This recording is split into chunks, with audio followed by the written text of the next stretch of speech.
बाजार बघा विड्याचं सामान घ्यायला थांबलं. असं विड्याचं सामान असतं संक्रांतीच्या वेळी. खारी, हळकुंड, सुपारी, तिळगुळ, खारका भरपूर असं असतं. बाजार बघा खूप म्हणजे खूप महाग.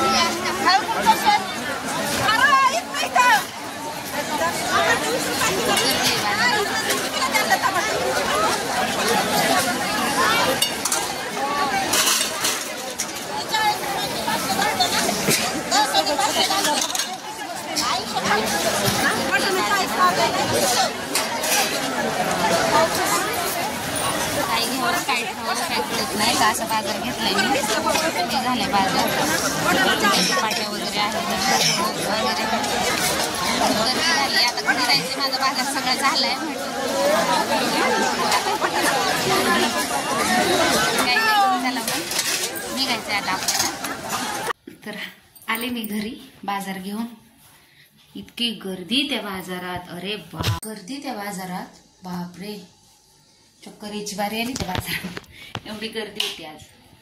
सण असल्यामुळं जवळचे खेडेपाड्यातले सगळे म्हणजे जवळच्या जेवढ्या वाड्या वस्त्या आहेत तेवढे सगळे उरुळीमध्ये येतात बाजार घ्यायला. आणि प्लस आता ऊस तोडीचं चालू आहे ना, त्यामुळे त्यांचे पण लोक खूप असतात. ते पण लोक ऊसतोडीवाले ट्रक ट्रॅल्या भरून येतात, टेम्पो वगैरे. मग ते त्यांचं कसं, आपण तर इथल्या इथं असल्यामुळे जातात. त्यांना आठवडीच बाजार असतो. त्यात सणाचा बाजार आलाय. सणात आठवडी बाजारात जरा स्वस्त भेटतं. म्हणजे ते नाही का तुम्हाला दाखवलं विड्याचं सामान वगैरे, ते जरा बऱ्यापैकी भेटतं. इतर वेळी मग त्यांच्या मनाचेच भाव असतात. तर समजा 30 रुपये छटाक असेल तर ते 40 रुपये छटाक सांगणार. डायरेक्ट 10 रुपये 20 रुपयांनी रेट जास्त असतो. त्याच्यामुळे बऱ्यापैकी गर्दी आजच झाली. आणि ज्यांना काही कारणास्तव नाही भेटत जायला तर उद्या परवा पण मार्केट. आता 2-3 दिवस ते विड्याचं सामान भेटून जातं. आठवडाभर म्हटलं तरी भेटतं गावात. तर काही नाही, बाजार कसा आणलाय बघा. इतका महाग बाजार. एवढीच पिशवी 1000 का त्याच्यातून. तर बघा बाजार काय काय. हरभऱ्याची गड्डी, त्याच्यात आहेत वाटाणा 1 किलो, काकडी, त्याच्यात शेंगा आहेत भुईमुगाच्या काकडीमध्ये, लसूण, आलं, वांगी. हे सामान 250 रुपयाचे नुसतं ह्याचं विड्याचं सामान. मिरच्या, भोपळा, कांदा, शेवग्याची शेंग, टोमॅटो, गाजर, शिमला मिरची, ज्वारीचं कणीस. बघा गावाकडे असंच मिळतं. हे 20 रुपयाचं एवढं, 10 रुपयाचं लोंब्या गव्हाच्या, आणि ते कणीस 10 रुपयाचं.